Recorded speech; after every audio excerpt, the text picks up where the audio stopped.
Yes, good evening. My name is Andreas Steininger. I have the pleasure to welcome you to this talk by Professor Hans Akkermann.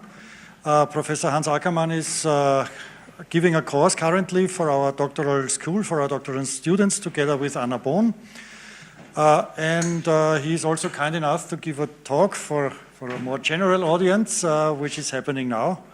And we are looking forward to that. Before we go into the details there, I would like to notify the students that do the current trends in computer science. I will give the list now through the classroom, and please make sure to have your signature beside your name. If your name is not on the list, just add it at the end of the list.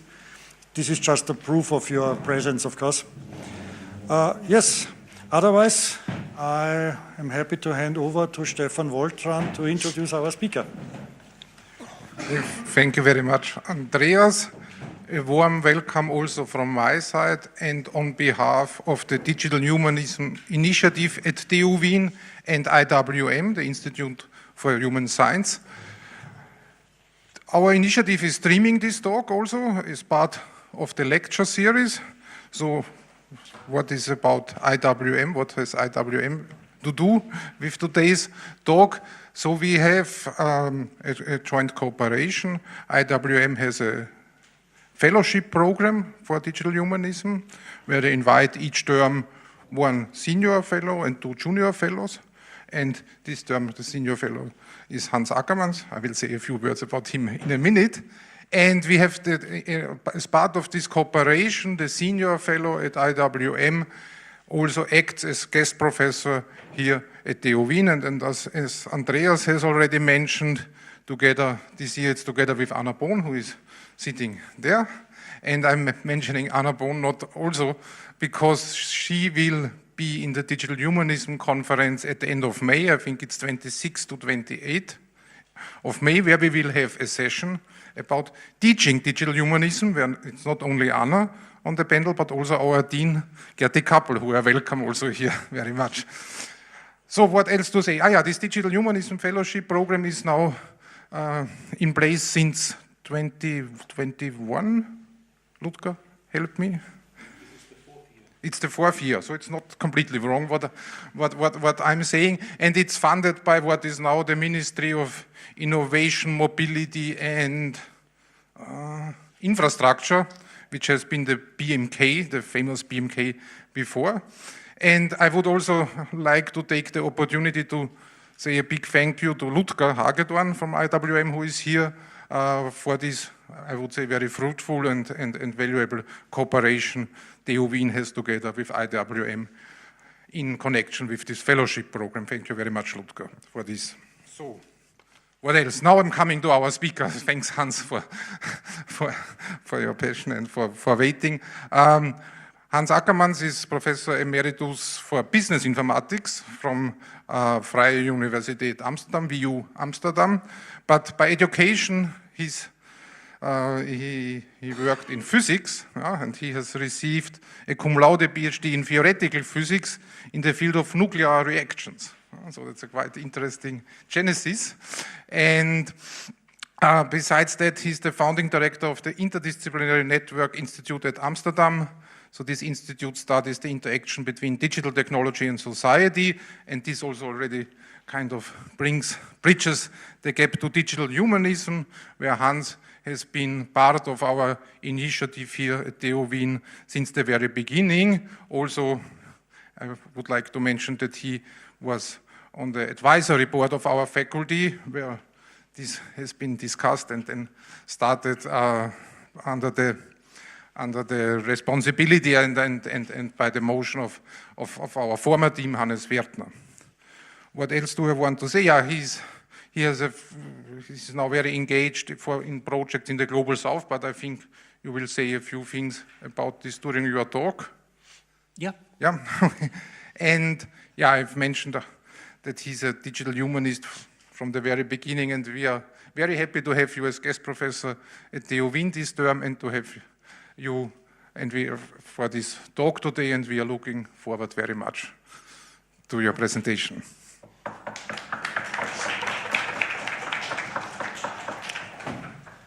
Stefan, thank you very much for your kind introduction.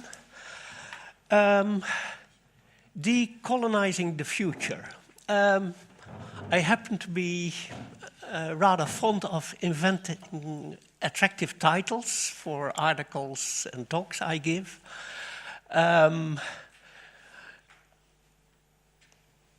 So I will not talk about decolonization in the usual sense of, let's say, stolen symbolic art objects that need to be returned to the countries and peoples of where they came from, but I use it more in a metaphorical way with respect to computer science. And as a program of action, I think decolonization should be directed at the future, in a sense, not at the past. Although the roots are in the past, and I will say a few words on that in the realm of computer science, broadly speaking. For those who are in a hurry, I here give away the whole summary of the talk. The key point I want to make is that the nature and the position of computer science has changed drastically over the decades. And I think I am, given my old age, I am now entitled to say these kinds of things because I don't know them just from the history books, but I have lived experience through all these things.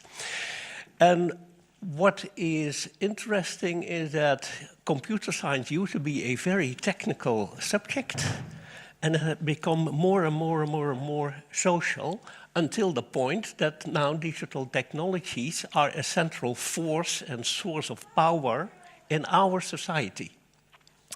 And that means that computer science also has a very different societal position and cannot continue in, let's say, the old-fashioned safe ways. That's why I say it at the crossroads.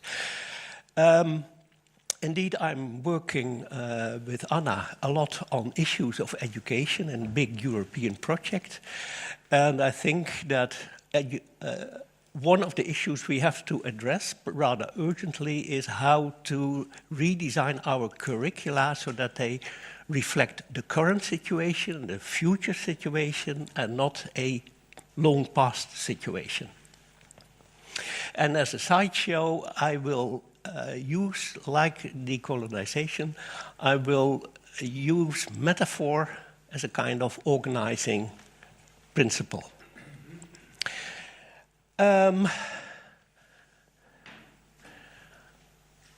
This is a very old 1986 famous book, business school book, on images of organization. It's a bestseller book, and what it does, this I took from Wikipedia, it describes organizations from different viewpoints in a metaphorical sense. So the claim of the book is that you have different metaphors how to describe organizations, and that gives different insights into organizations. And basically, you can see an organization as a machine type of thing, or you can see it as an organism, living type of thing, or as a dynamic, or as a political system. Also as an instrument of domination. Then, so this is really an interesting book. I can recommend it. If you want to see a psychic prison, then already, given the results of the recent US election, then you see here what a psychic prison in our society might be. The point I want to make here is that we can apply it to industrial organization or business organizations, but we can apply it to science as well, including computer science, and that is basically what I'm going to do. I think that, so that is what I call images of informatics and computer science. In the very old days, as Stefan said, I am a theoretical physicist. Originally, I published quite a lot in theoretical physics and nuclear reactions. And then I came into computer science, and especially AI, in the 80s.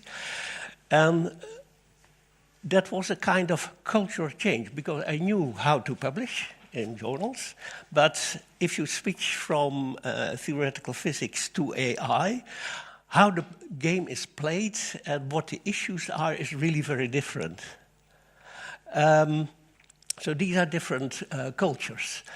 And one important, that was quite striking as a physicist, one important general idea about what computer science is, and the word does already say it, is it's about a machine. And the whole machine idea, this is a book from my former colleague Andy Tannenbaum. And he is a really hardcore engineer, no compromises. And this is the cover of one of his very well-known books. But that is what computer science is. It's all about the machine, and nothing else exists. So why not call, I always have thought that computer science is a very strange name, because we do not call telecommunications handy science. And I think statisticians would be very happy to call themselves dice science. But still, this is a picture or an image of what computer science is. And actually, at that time, it has been dominant for decades. And so there is no social element in it. Then you had a kind of competing tradition, and that is more the theoretical idea that it is not a machine and the engineering of the machine, but it is the theoretical correct description of the machine and what it does. And that is something like in the high ground of science and in theoretical physics, which of course was way more scientific than the new kid on the block, which was computer science. And you wanted to get rid also this messy trial and error engineering. So the theory people looked down upon the engineers because that was not really scientific. And a good example here is another Dutch, very well-known figure, Edgar Dijkstra. He wrote a famous article in 1968, "Go-to statement considered harmful." That is, and basically that was the other dominating stream of thought about computer science. So that was more theoretical and symbolic logic, mathematical equations. And the idea was that computer science should become a real exact science, modeled after especially theoretical physics and mathematics. And actually that was also, you had different branches in computer science already from the beginning, but these two were the dominating ones at many universities.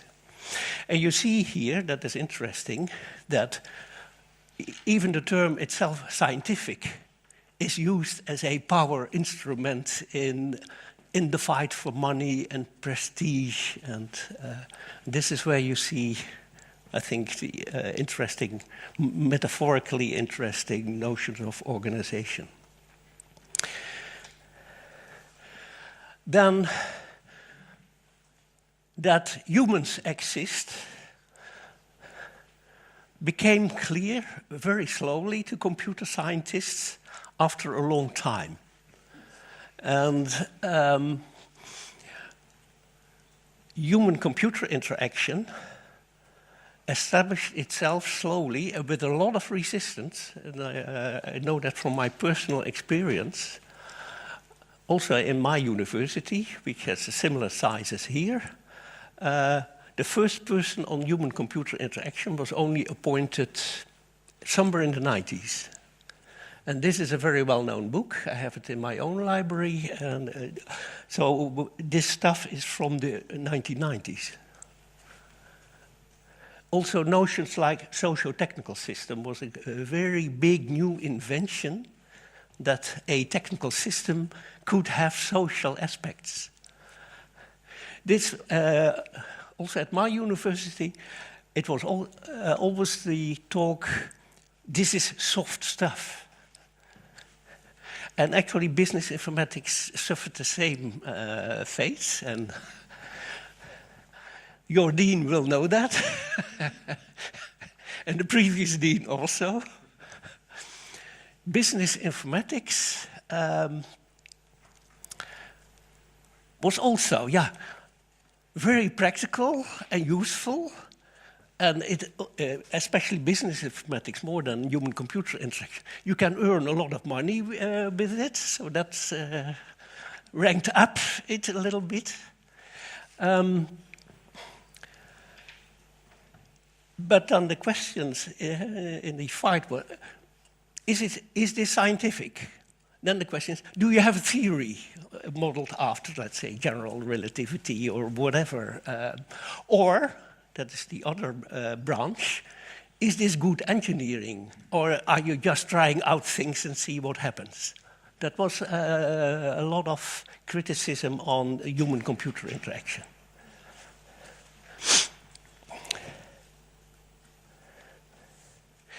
Then, first the human entered in the 1990s, but artificial intelligence also came in as a kind of alien immigrant. I do recall at my own university, when I was appointed in the early 90s and in Amsterdam in the late 90s, there was a whole debate in our faculty, is AI actually a part of computer science, or a proper part of computer science? And that was directed actually to my colleague Frank van Harmelen. He just came back from Edinburgh, where he did his PhD in AI, and he was on the road to be appointed to a professor of artificial intelligence. And the debate was whether we should have a professor of artificial intelligence in the first place. Actually, in my own case, I was appointed as professor of business informatics. Then when I came in Amsterdam, I found out, and they told me, that they had been worrying for more than 2 years about the issue of whether or not to appoint a professor of business informatics. In AI, you had indeed the same kind of question. What is the theory of AI? Or is it just heuristic programming? You can't be serious. So one of the objections was, these AI people are not able to provide us with a algorithmic complexity analysis. And the rebuttal was more or less, we work on so difficult problems that they are always NP-hard, that doesn't, you cannot give an easy complexity analysis. Also this heuristic rule of thumb, also the reasoning on the basis of rule of thumb, that is fishy and not exact.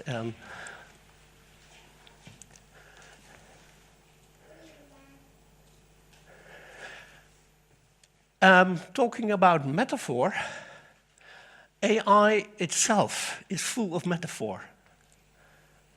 And I do not mean that in a pejorative sense, but if you just take a list of major AI fields, expert systems, then there's a whole rather metaphorical use of the notion of expert.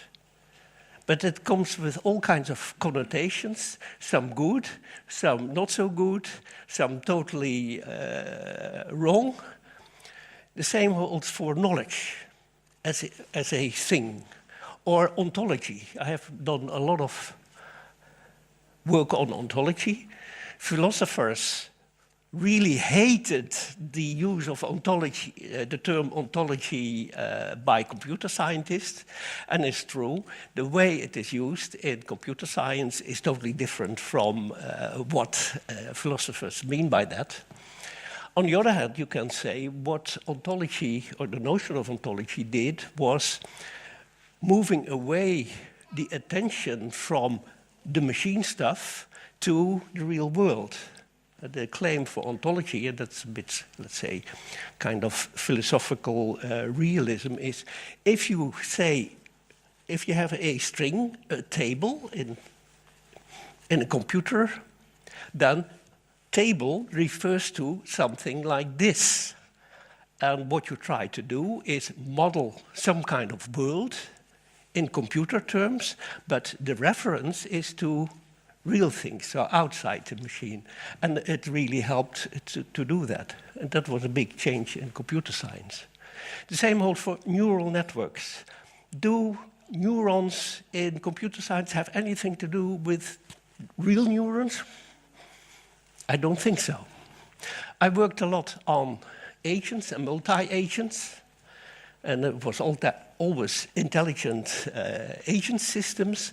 I worked in the area of the energy transition, smart electricity grids, where agents represent machines, devices, windmills, solar, refrigerator.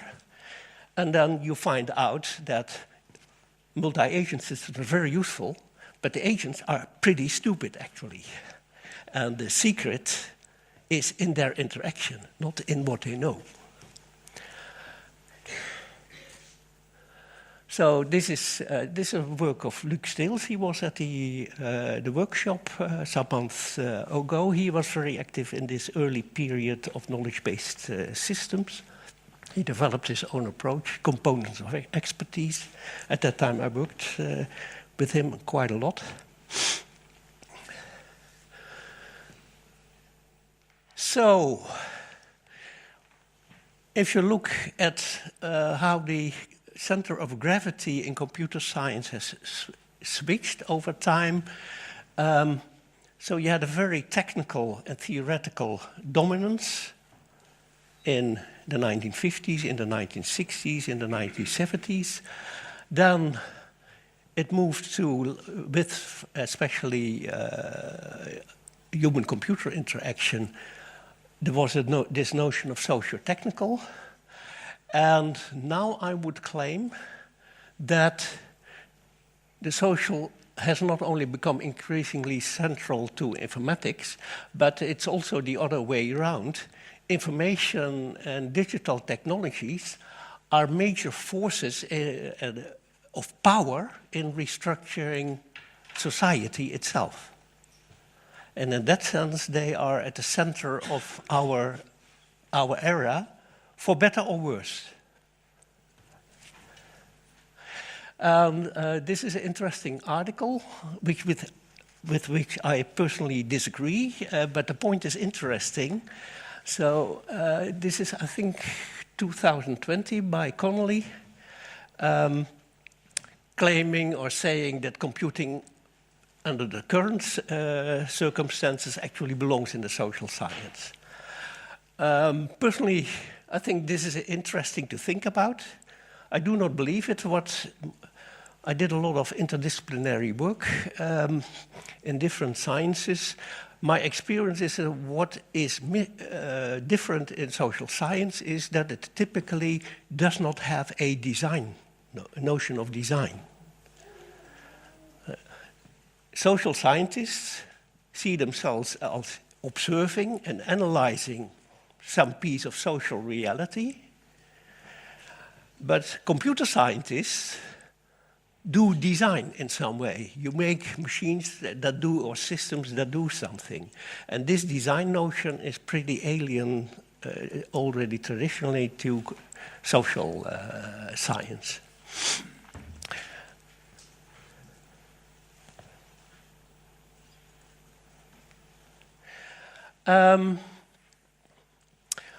What is, I think, important to see is that digital technology, and this is basically what Habermas says.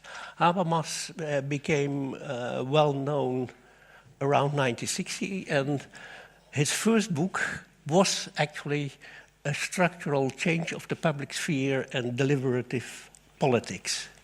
And his claim basically is that emergence of mass media, and at that time, especially television, actually has influenced and restructured the wider societal discussion on politics and social issues. So it changed public and political discourse.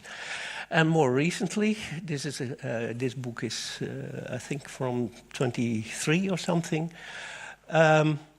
He claims that there is another structural change of public discourse created by, in this case, digital technologies, especially social media,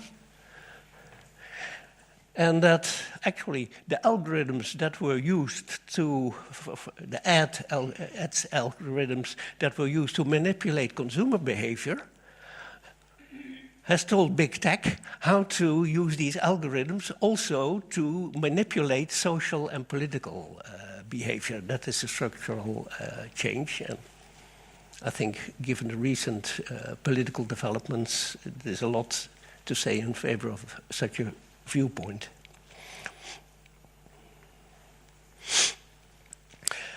So, to come to decolonization or colonization, if you see the digital space or the digital world and you see it as an image of a world like our planet, then what is going on now digitally is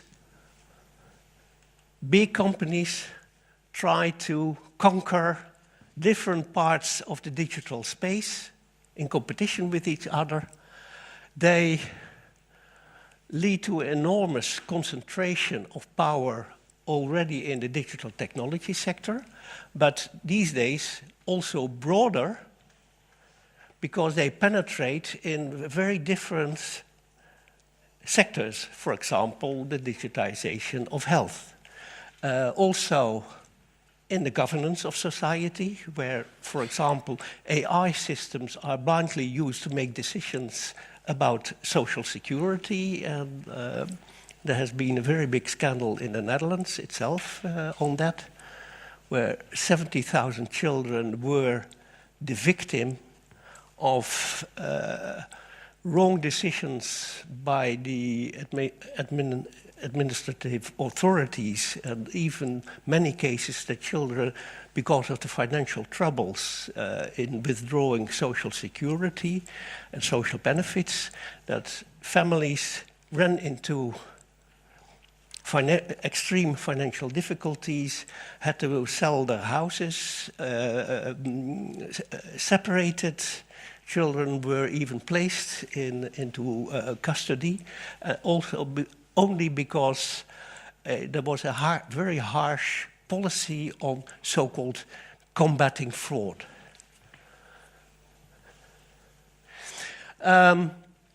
So digital big tech is not only a big sector in itself, where you see land grabbing and mining and digital value extraction.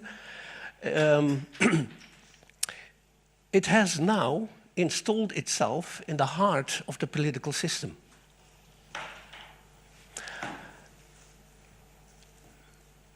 It is installing itself with now the current build-up of defense spending that goes with very big contracts In the same way as you saw in the Cold War, I think there are a lot of parallels between the Cold War and the current situation, but with the different technologies. At that time, it was the atom bomb,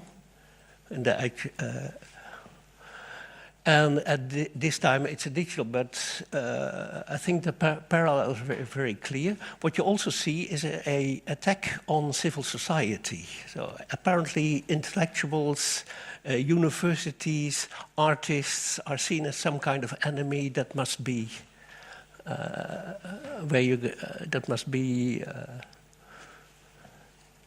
we must get rid of them. So, and the attack on education in the United States, so the winding down of the education department, because they are all radicals and Marxists.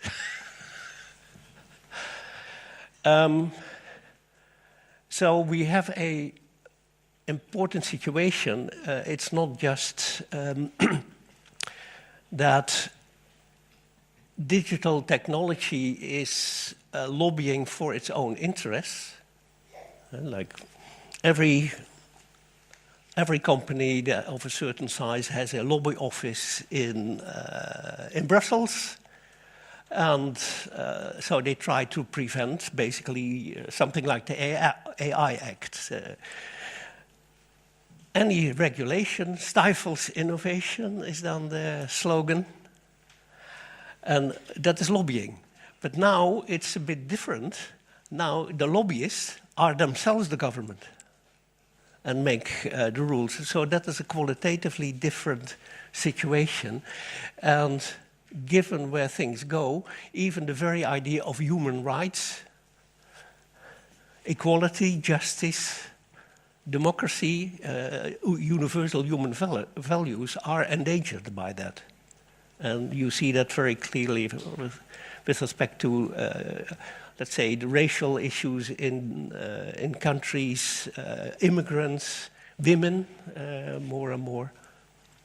So that is, I think, a task for digital humanism to address these kinds of things. So I think there is a kind of, what you might call a kind of Oppenheimer moment. The famous story is that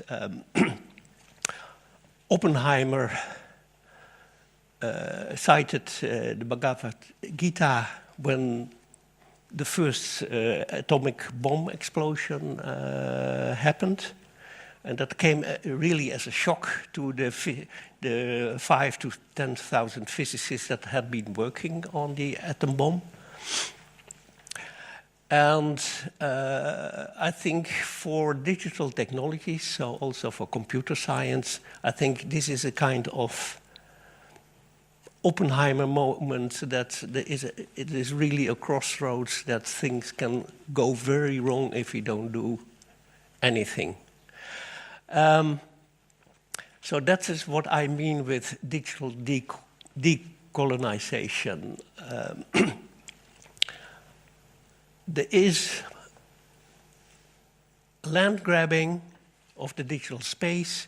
There is mining of value extraction, especially via digital data.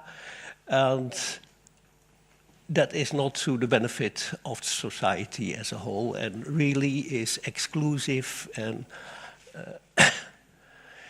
so that's, so we need some kind of program. These are the United Nations Sustainable Development Goals. And my colleague Anna Bon, in one of her talks some time ago, I think it was at the summer school here, invented a digital sustainable development goal for a fair and inclusive digital society. And indeed, this is only partly a joke. Indeed, I think we need such a program to think about these kinds of things.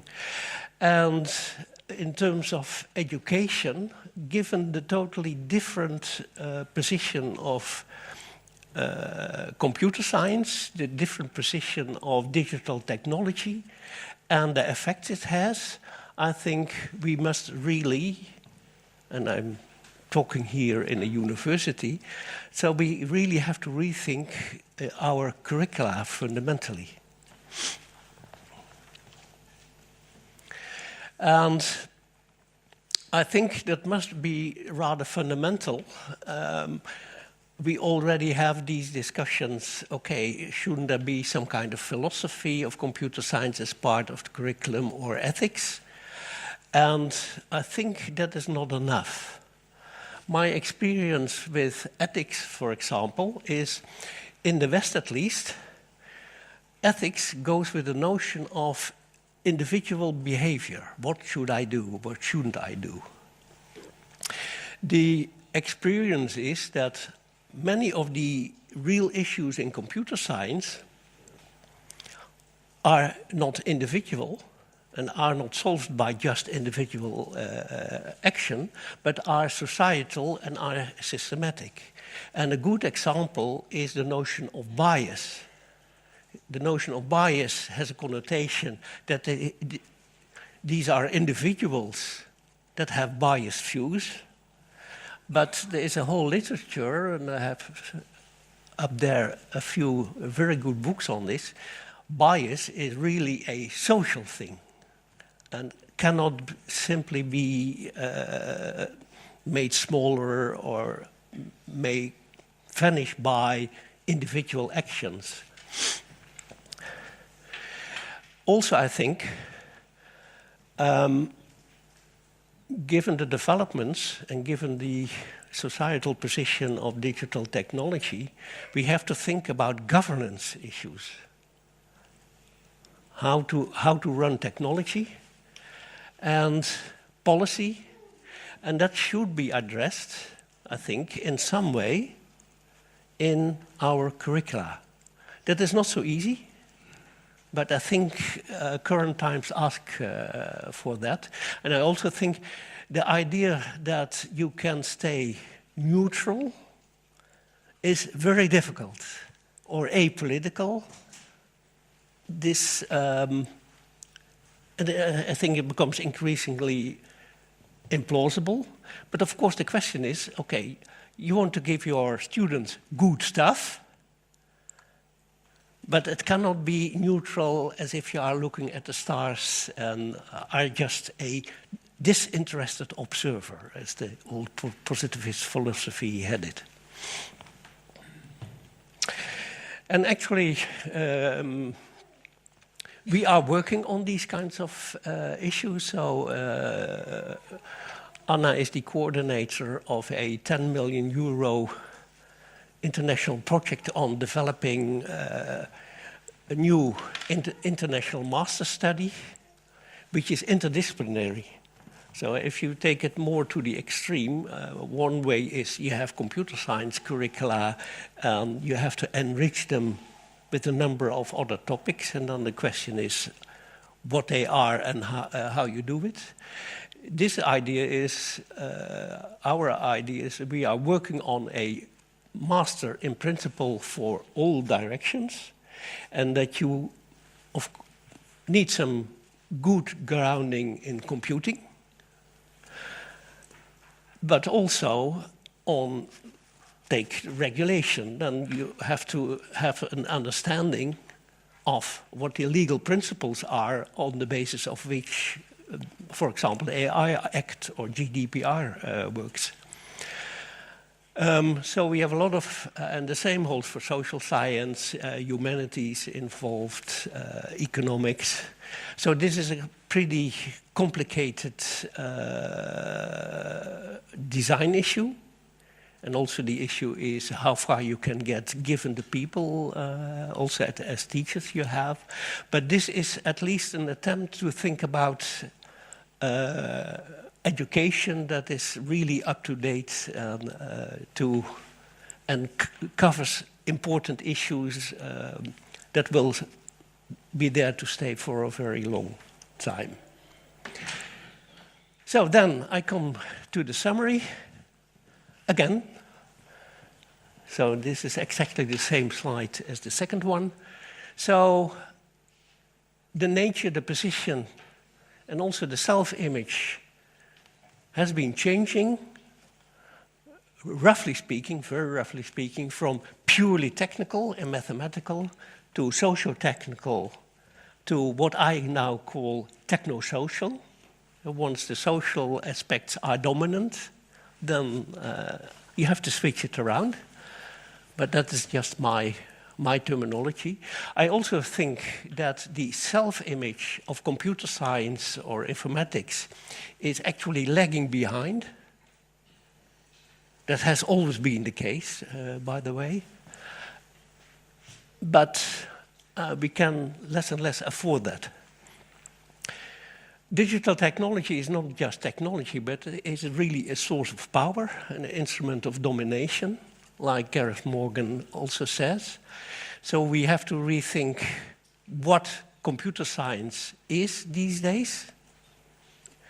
And that includes, I think, how to redesign education curricula, but also issues of governance and, I would say, democratization of technology come on to the computer science agenda.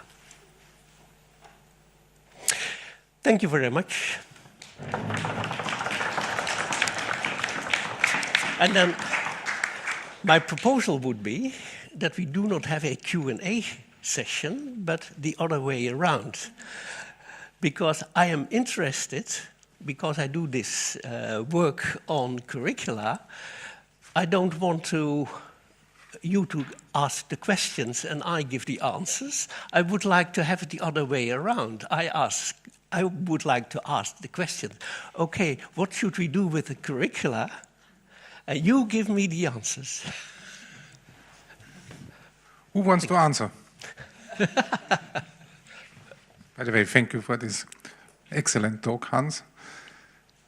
Erich has an answer. I have an answer. Never short of an answer. Thank you so much. Wonderful issues that, of course, as you know, resonate beautifully with digital humanism and what we've been doing. So one answer would be, I think there is a problem in the term computer science, and the problem is with science.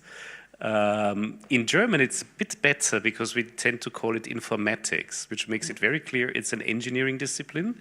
And engineering is about the creation of system. So I think this is important to emphasize. It's when you emphasize the design aspect, then you make it very clear that this also involves the human side. Rather than just saying it's only about formal computer science, which I think is a completely different way. And then the distance to this techno-science, philosophers of technology would argue that science has always been techno-science, but it's a different route. Then the difference is a bit smaller, because then we know it's about design, it's about interacting with systems, and of course also with people. I think that makes it easier. Emphasize the design aspect if you want an answer. And can I just say something about philosophy? Of course, Aristotle knew that ethics was about the good life, and that humans are not just the individuals, but are political animals and live in society. So Aristotle I think he knew that. The good life in the individual somehow it was sense. forgotten later. Yeah. No, I agree. Computer science, I found it always a very strange and wrong term, but it's the American term. In Europe, generally, it's more informatics. In Dutch, it's informatica, informatiek.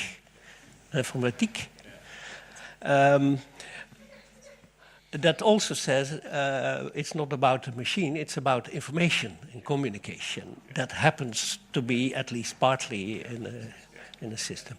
I think the design notion is important. That makes it into some sort of engineering thing that might also be partly social in nature. A bit artistic or playful. Such as that, maybe even a bit artistic and playful, because it's about creation, so it's creativity, and then it becomes a completely different thing. Then it becomes clearer that it's about creating something that interacts with people, as I said. Further answers. Yes. Thank you very much for the talk. I'm also at IVM as a fellow. I would like to turn the question around to the Oppenheimer moment. So what happened after Oppenheimer? Did we begin to teach nuclear physicists morality? Did we include something in the physical curriculum that was distilled from the experience that those physicists have back in the 40s? To just judge what are we going to do now with the computer science? Well, as a physicist, I would say that the physicists did not a very good job.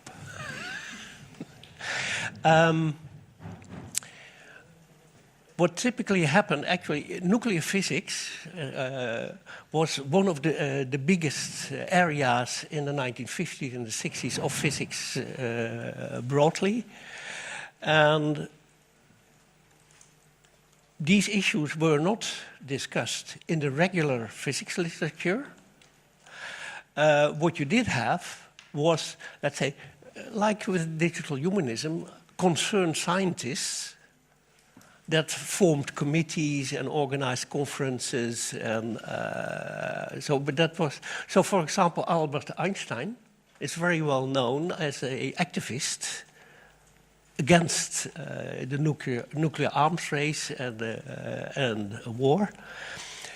Although he wrote in 1940 a letter to Roosevelt, basically saying there are very dangerous developments in Hitler Germany in developing the atomic bomb, and it is important that they don't get it first. So he recommended Roosevelt to act upon this. That happened through the Los Alamos project that you see in the Oppenheimer film.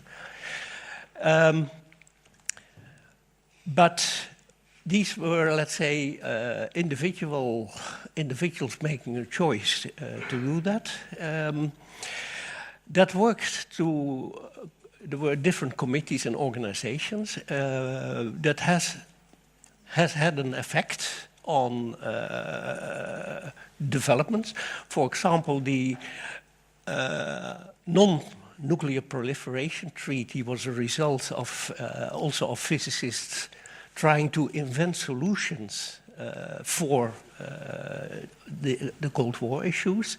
So they were influential, but it was a small branch. And for example, I studied in the 70s, and the only place where this came up was not in the regular curriculum, but was a professor who was committed to these kinds of things, and he gave a special extracurricular course, the social responsibility of the scientist.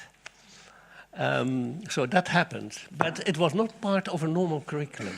I think we should strive for making these kinds of issues. They are simply professionally important. So they must be in the curriculum.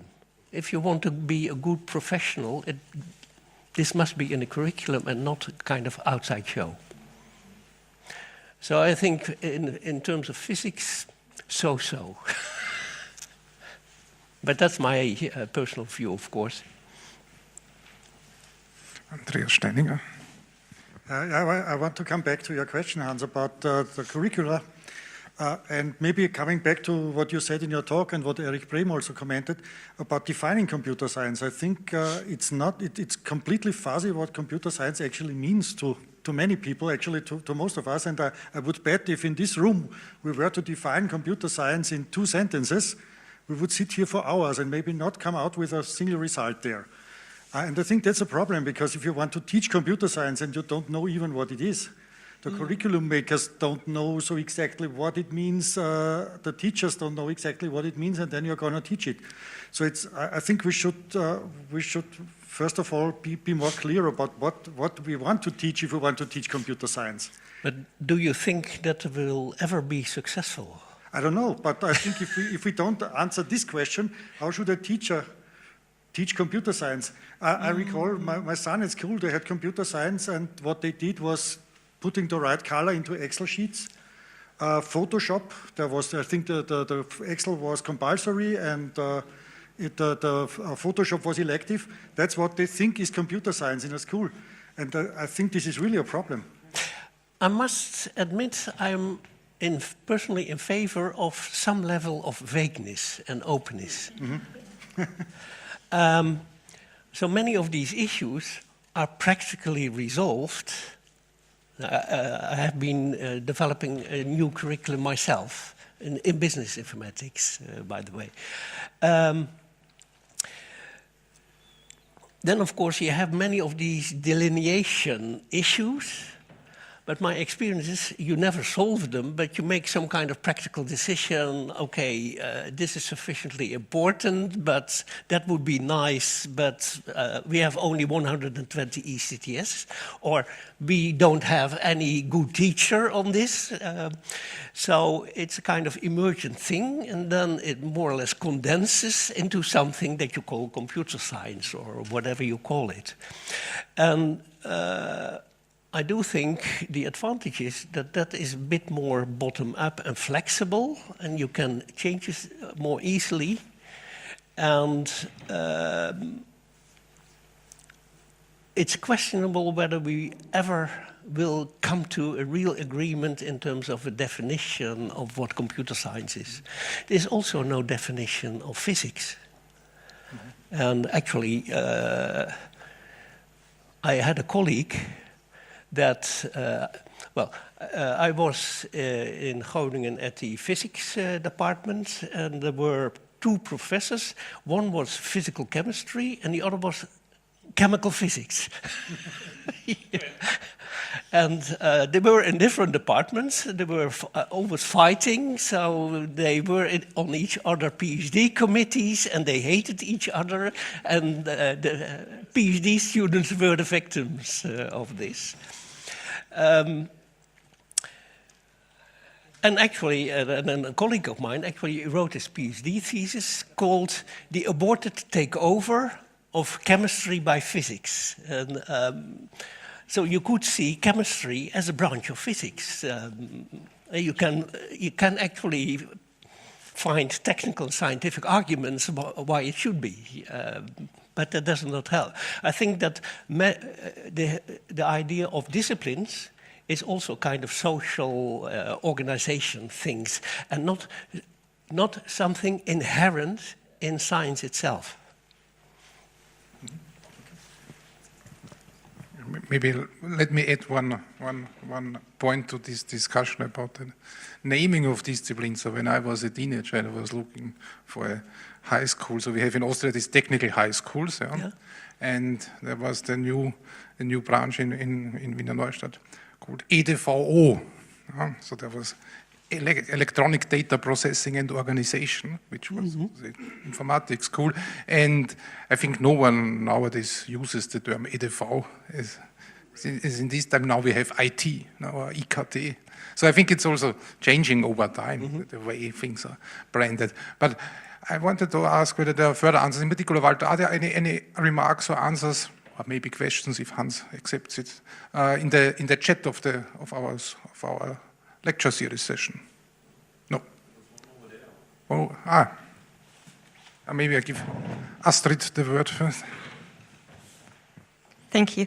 To add to your curriculum question, I don't want to say that we are amazing here at TU Wien, but it comes a bit with the answer. What we have here in the informatics bachelor is a course that we call Ways of Thinking in Informatics. And I think it's the first step, because you mentioned it so nicely. I love this project that you introduced in the end. But one of the challenging things with all these projects is that you try to educate people in very different things, in whatever now is computer science, in engineering, in social sciences, in law. And all these things require different thinking styles. And we all have different thinking styles where we're really good at. Someone are more analytic, others are more creative, others are more responsible in their thinking styles, and we all we are all not brilliant in all of these. But what this Ways of Thinking in Informatics course is teaching is that computer science is something different depending on your thinking style. You can have computational thinking. then it's this and that. You can have responsible thinking. Then you look more at these matters. You can have criminal thinking even. Then you're interested in hacking and what you can do with technology. And that's an introduction in the bachelor. And now we are revising the master, and what we're trying to do is for all the different master programs to have embedded ethics in there. So not to have this one ethics course, that is this add-on. If you do this ethics course, you have the tick in your CV as well. But to have ethics as a module in different courses and to try to address it like that. But still, that's also not an easy, straightforward thing, because you need to have the capabilities to teach these things. You need to know about policies, you need to know about governance to have that in there. And I'm originally a sociologist by training, ended already up in the PhD in human-computer interaction, and I can just tell the story a bit from the other side, that in sociology, for a long time, there was also the problem not only that we only love to describe what we observe and stop there and never feed it back, which frustrated me so much that I ended up in HCI. But there was also for a long time this technology is not a social actor. We cannot socially interact with technology. That's a very separate thing. And it's still today like that in sociology, that there's one camp saying, okay, there are socio-technical systems, and another camp saying, not really. So also a long way to go at that end. It's not only computer science that are lagging behind. Yeah. So the second point you make of embedded ethics, that happens more. Also, Harvard, for example, has such a program, and that was part of the lecture series. Then, indeed, it's not just the individual ethics, but it's more the social, the governance issues. So that is certainly an approach you can take, and I think it's more useful also because then it's for students easier to see it in the context of a specific branch rather than very general. The first point is more, it's quite common to have courses like computational thinking. And indeed, and certainly if you look at different sciences, have their own indeed style of thinking. In that sense, it's cultural. That's why I also, when I came into AI, it was kind of different culture and different ways of argument, different kinds of issues, and you have to learn that. And especially in computational thinking, I think the issue is what are algorithms, what they do. I think that is a kind of central thing because you don't find that typically in other sciences. Okay, here we have one more answer. Just a brief remark regarding nuclear physics. I remember 25 years ago that several Austrian companies addressed me and they're looking for informaticians with this add-on expertise in nuclear physics. I asked them why, and they said, because in those countries they were teaching a different form of mathematics, so we had to reach out for Russia, Ukraine, Belarus and other countries because this expertise was not available. So it seems there's a demand for that, at least in the IT sector. Mm-hmm. But I'm not sure whether the universities are not addressing it. Well, that's a question. So, one more. Thanks. So the first thing that came to my mind was this problem calls for innovative ideas. And what came to my mind is that to have some kind of hackathon in a curricula where students can freely bring innovative ideas to life.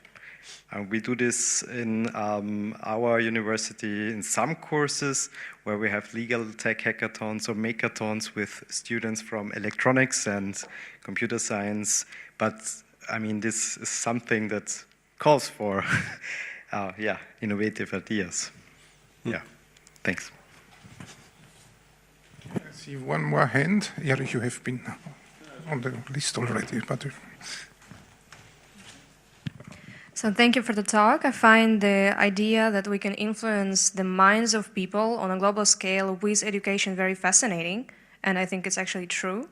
But I think that the whole core of the affecting the whole globe and really resolving those issues of manipulating technology for nefarious purposes lies in the idea that we have to change education everywhere. Because if we change education here to make it more ethical, to make it more conscious of its impact on society, we change it in Europe, let's say even in the whole European Union, but United States, China, Russia, North Korea stay the same way they are right now in terms of their education, then we will not be able to achieve the global shift in the mindsets. Or imagine a student who graduates from a very ethical computer science course, but then goes to work in a corporate where he or she is pressured into their culture of basically not looking at the consequences of their algorithms and so on. So I think we need to also find how we can exert influence over other countries to make even small changes into the curriculums so that they are also on track with the ethical changes into the education system. And maybe perhaps we could also look at not only the secondary education, but also on the primary education and how we can even teach awareness about dangers of computer science and digital technologies, not only to computer scientists, but also to any school student. So anyone who studies in the middle or high school, who will not end up maybe a computer scientist, they will end up in a completely different profession, but they will be aware of the dangers of digital technologies because they have been taught. And perhaps that could also diminish the danger somehow. Thank you. Yes, that would be indeed desirable. I'm very pragmatic. You have to start somewhere, and you have your own, I agree, very small area where you have some influence. There's also, I think, with the digital humanism initiative.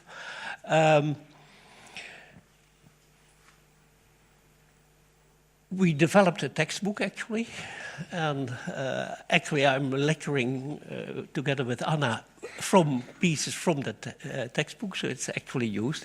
And the Digital Humanism Initiative also has developed a textbook for high schools in German. It is now and will be translated. So we are trying to do these kinds of things. The only thing you can do as a kind of movement is team up with other movements and publish stuff and try to influence things, and then we see how far it goes. In general, it's way too big, but also in the Cold War, at some point it changed. Kings and popes and emperors were gone at some point in time, although this was kind of eternal situation. So this is apparently the human deficit or something like that.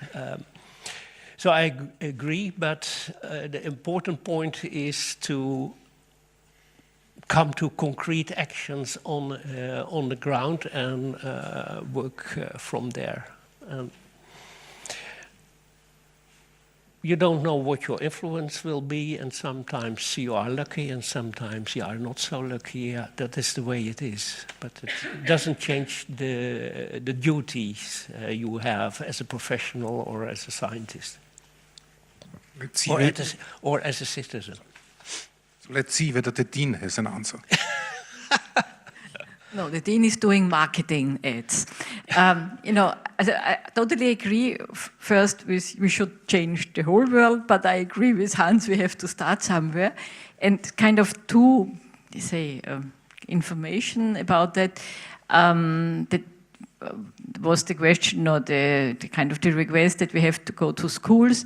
We have our EduLab initiative at the Faculty of Informatics, where they go into secondary schools, higher and lower, but they go also to primary schools, and they really try to kind of address these different issues of, the pros and the cons of digitalization in our world. And the second kind of advertisement ad is that there are schools now who kind of try to teach more than Word and Excel in the high school.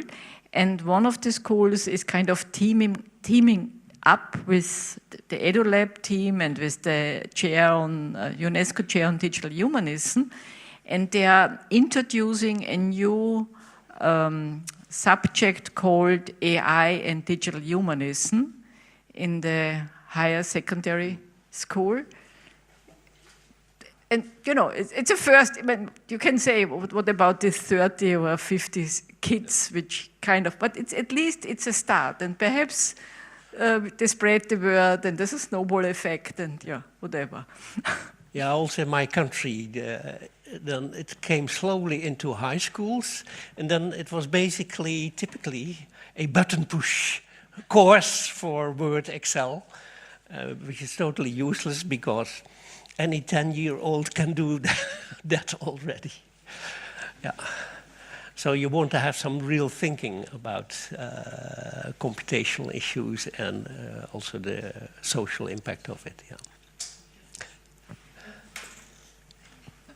Just one remark in general, because about this discussion and definition of computer science, what I have learned from Christiane Floyd, she was the first female professor in computer science in the German-speaking part of the world. It's TU Berlin, 1978.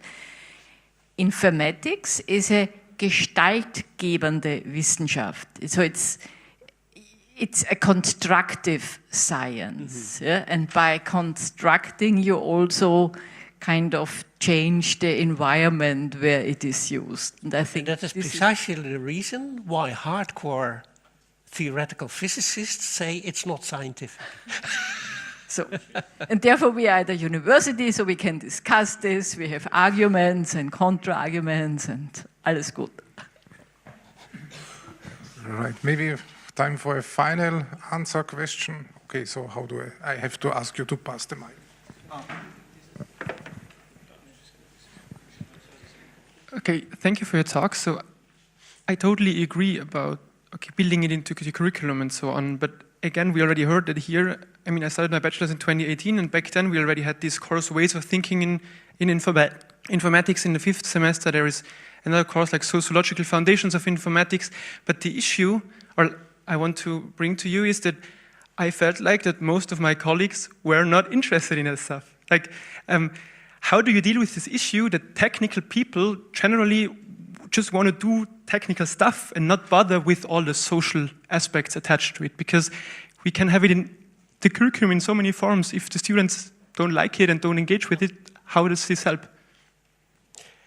Yes, I know this as a business informatics professor. I know this from personal experience. So I gave, that was in the beginning of the e-commerce period, around just a bit before 2000.